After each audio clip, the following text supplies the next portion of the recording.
তারা আল্লাহ রসুলের কাছে আসলেন, বললেন, পয়গম্বর, আমরা তো নতুন ধর্ম গ্রহণ করলাম, আমাদের খাবার নাই, আমাদের পোশাক নাই, আমরা কিভাবে চলাফেরা করব? আল্লাহর রসুল বলে, চিন্তার কোনো কারণ নাই, যাও অমুক এলাকায় চলে যাও, কাজ করো। কি করো? কাজ করো। সকাল ফজরের নামাজ পড়ে কাজে নেমে যাও, কাজে নেমে গিয়া কাজ করো। আবার জোহরের নামাজ পড়ো, জোহরের নামাজ পড়ে একটু বিশ্রাম করো, বিশ্রাম করিয়া আবার আসরের পরের থেকে কাজ শুরু করে দাও। এমন করে জীবিকা নির্বাহে চালাও, নিজের জীবনকে চালাও, আল্লাহকে ডাকো। কাল কিয়ামতের ময়দানে তোমরা জান্নাতের নিয়ামত চোখের সামনে হাজির পাইবে। আল্লাহ রসুল সাল্লাল্লাহু আলাইহি ওয়াসাল্লাম, রসুল্লাহ সাল্লাল্লাহু আলাইহি ওয়াসাল্লামের জামানায় 16 জন কিংবা 17 জন কিংবা 18 জন মানুষ কালেমা পড়ে নতুন মুসলমান হয়েছে। কালেমা পড়ে নতুন মুসলমান হয়েছে। নতুন মুসলমান হওয়ার পর যখন তারা তাদের ধর্ম ত্যাগ করলেন, এখন তো তারা খানা পিনা, পোশাক আশাক সব থেকে বঞ্চিত। যেহেতু ধর্ম ত্যাগ করেছেন, বিধর্মীরা তো এখন তাদেরকে খানা পিনা দিবে না। তারা আল্লাহ রসুলের কাছে আসলেন, বললেন, পয়গম্বর, আমরা তো নতুন ধর্ম গ্রহণ করলাম, আমাদের খাবার নাই, আমাদের পোশাক নাই, আমরা কিভাবে চলাফেরা করব?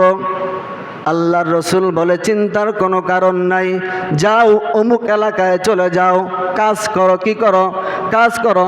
সকাল ফজরের নামাজ পড়ে কাজে নেমে যাও, কাজে নেমে গিয়া কাজ করো। আবার জোহরের নামাজ পড়ো, জোহরের নামাজ পড়ে একটু বিশ্রাম করো, বিশ্রাম করিয়া আবার আসরের পরের থেকে কাজ শুরু করে দাও। এমন করে জীবিকা নির্বাহে চালাও, নিজের জীবনকে চালাও, আল্লাহকে ডাকো। কাল কিয়ামতের ময়দানে তোমরা জান্নাতের নিয়ামত চোখের সামনে হাজির পাইবে। আল্লাহ রসুল সাল্লাল্লাহু আলাইহি ওয়াসাল্লামের কথা অনুযায়ী 16 জন কিংবা 17 জন কিংবা 18 জন যুবকরা সবাই কাজে নেমে গেল। কাজে নামার পর দেখবেন একটা জিনিস খেয়াল করেন, যখন মানুষ নিজের দেশ ছাড়িয়া অন্য দেশে যায়, অন্য দেশে যেই আবহাওয়া আছে, অন্য দেশের যে আবহাওয়া আছে, এটা অনেকের গায়ে সয় না, অনেকের গায়ে সয় না। যখন কোনো মানুষ বাংলাদেশ থেকে সৌদি আরব যায়, যাওয়ার পরে অনেক মানুষ অসুস্থ হয়ে যায়, অনেক মানুষ অসুস্থ হয়ে যায়, কারণ ওখানকার আবহাওয়া তার শরীরে মানিয়ে নিতে পারে না। তো যখন রাসূলুল্লাহ সাল্লাল্লাহু আলাইহি ওয়াসাল্লাম তাদেরকে তাদের কাজ দেখিয়ে দিয়েছেন, অমুক এলাকায় চলে যাও, অমুক দেশে চলে যাও, তারা যখন চলে গেলেন, যাওয়ার পরে কাজ করতেছেন, জীবিকা অর্জন করতেছেন, হঠাৎ করে যে 17-18 জন মানুষ সবাই অসুস্থ হয়ে পড়লেন। সবাই অসুস্থ হয়ে পড়লেন, এমন অসুস্থ হয়ে পড়েছেন যে রোগ ভালো হইতেছে না। সবাই আল্লাহ রসুল সাল্লাল্লাহু আলাইহি ওয়াসাল্লামের দরবারে আগমন করলেন, বললেন, পয়গম্বর, এমন এক এলাকা আমাদেরকে প্রেরণ করলেন যে আমাদের তো অসুস্থ হয়ে পড়েছি আমরা, আমাদের রোগ ভালো হইতেছে না। আল্লাহ রসুল বলে, ভালো হয়ে যাবে, কোনো সমস্যা নাও, কোনো সমস্যা নাই, আমার কাছে ওষুধ আছে। বলে, কি ওষুধ? এত ওষুধ খাইলাম, ভালো হয় না, আপনি কি ওষুধ দিবেন? যাও বাইতুল মালে চলে যাও। কোথায়? বাইতুল মাল। ওখানে একটা গাভী আছে। কি আছে? গাভী আছে। ওই গাভীটার দুধ দেয়। কি দেয়? দুধ দেয়। হাদিসের মধ্যে 2টা বর্ণনা আসছে, একটা আছে দুধ, আরেকটা আসছে যে চনা। কি চনা? 2টা বর্ণনা আসছে। তবে দুধের বর্ণনাটা হইল সহি। আল্লাহ রসুল বলে, যাও বাইতুল মালের কাছে একটা গাভী আছে, রাখালের কাছে অনুমতি নিয়া ওই গাভীর দুধ দহন করবে।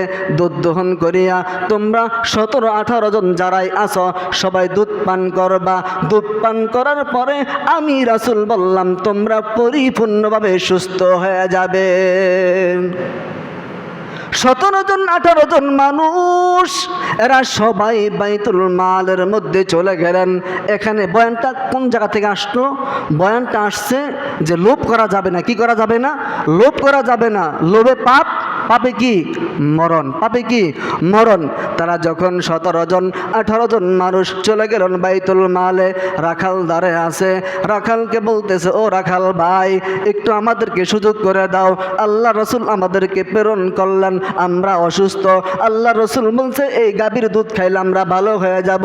বলে যাও যাও, অনুমতি দিয়ে দিলাম, দুধ পান করো। সকলে দুধ দোহন করে দুধ পান করলো। আল্লাহর কি কুদরত, এই 18 জন মানুষ পরিপূর্ণ সুস্থ হয়ে গেল। মানুষগুলো সুস্থ হওয়ার পর এবার তারা বাড়ির দিকে ফিরলেন। বাড়ির দিকে ফেরার পথে ইবলিস তাদের সামনে উপস্থিত। কে উপস্থিত? চাচা। কোন মেয়া?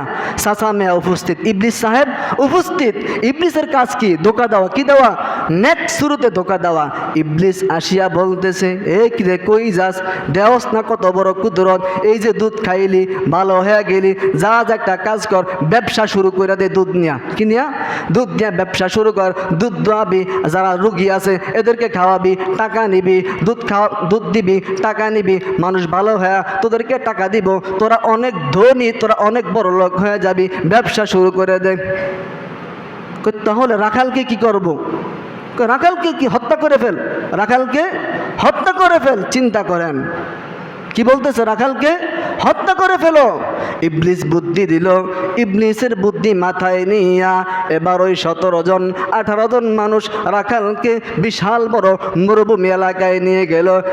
নিয়ে যাওয়ার পর রাখালের কল্লা কাটলো, হাত কাটলো, ঠ্যাং কাটলো, নাক কাটলো, কান কাটলো, কাটিয়া মরুভূমির বালির উপরে রাখালকে শোয়াইয়া দিল।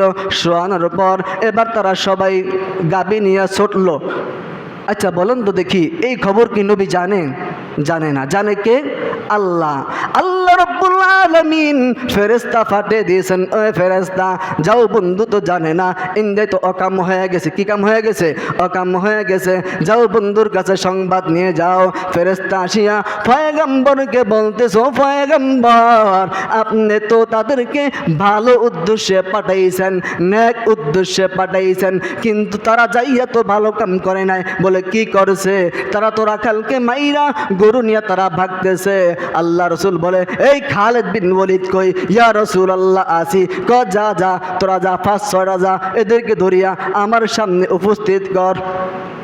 খালিদ বিন ওয়ালিদ বলে, ইয়া রাসূলুল্লাহ 5-6 জনের কোনো প্রয়োজন নাই, আমি একাই যথেষ্ট। আল্লাহু আকবার। খালিদ বিন ওয়ালিদ কি কয়? 5-6 জনের দরকার নাই, আমি একাই যথেষ্ট। আল্লাহ রসুল বলে, না, সমস্যা আছে, যাও তোমরা 5-6 জন যাও। 5-6 জন সাহাবী চলে গেলেন। যাওয়ার পর তাদের সবাইকে এরেস্ট করলেন। কি করলেন? এরেস্ট করার পর খালিদ বিন ওয়ালিদ কয়, সাবধান, এদেরকে রাসূলের কাছে নিয়ে যাওয়ার কোনো প্রয়োজন নাই, এদেরকে আমরা এখানেই শেষ করে ফেলবো, এখানেই শেষ করে ফেলবো। বাস ওখানে ধরলেন। ধরার পর ঠিক ওই রাখালকে যেইভাবে হত্যা করলেন, ও মুসলমান উম্মতের দল, ওই রাখালকে যেইভাবে হত্যা করলেন ঠিক ওইভাবেই এই তাদের 18 জন মানুষকে জবাই করলেন। জবাই করার পর হাত কাটলেন, পা কাটলেন, নাক কাটলেন, কান কাটলেন, চক্ষু উপড়াইলেন। চক্ষু উপড়াইয়া তাদেরকে মরুভূমি এই 18 জন মানুষকে শোয়াইয়া দিলেন। শোয়াইয়া গাবি নিয়া ওই বাইতুল মালের মধ্যে জমা করে দিলেন।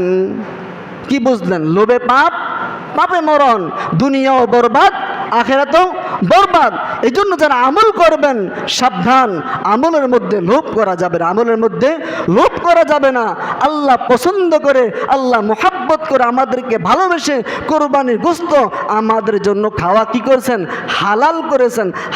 হালাল করছেন বিদায় এতিম গরিব অসহায় এদের খোঁজ খবর নিব না, জবাই করলাম আর সব গোশত আমার পেটের মধ্যে ভরবো না। আল্লাহ পাক তো গোশত পেটের মধ্যে ভরার জন্য কোরবানি ওয়াজিব করে নাই, কোরবানি ওয়াজিব করেছেন বান্দা তুমিও খাও, তবে পাড়া প্রতিবেশী এদেরকে নিয়ে খাও, তুমি তোমার নিজের পেটের মধ্যে সব ঢুকায়ও না। তাহলে এটা ঠিক হবে না, এই কোরবানি আমার দরবারে কবুল হবে না। যেই পরিমাণ আলোচনা করলাম